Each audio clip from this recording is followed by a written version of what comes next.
伫咧北爱尔兰有一位89岁退休老师是真介意做木工，对82岁时阵开始学做徛琴，到今已经做出18支徛琴啊，有影是食甲老学甲老。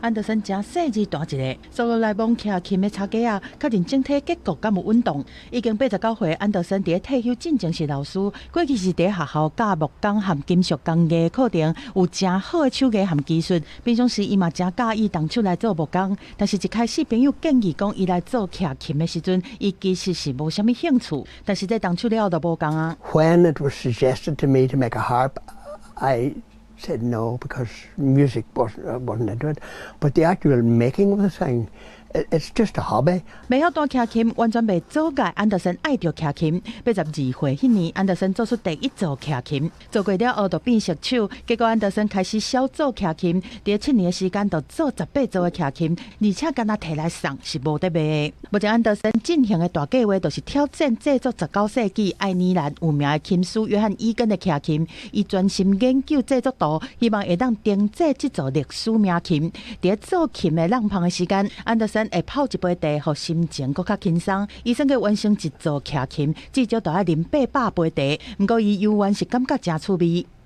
Getting to make one was sort of, for me, it was great because obviously I have learnt enormous amount from knowing virtually nothing really at the beginning. Just do it, and I'll keep on doing it as long as I can.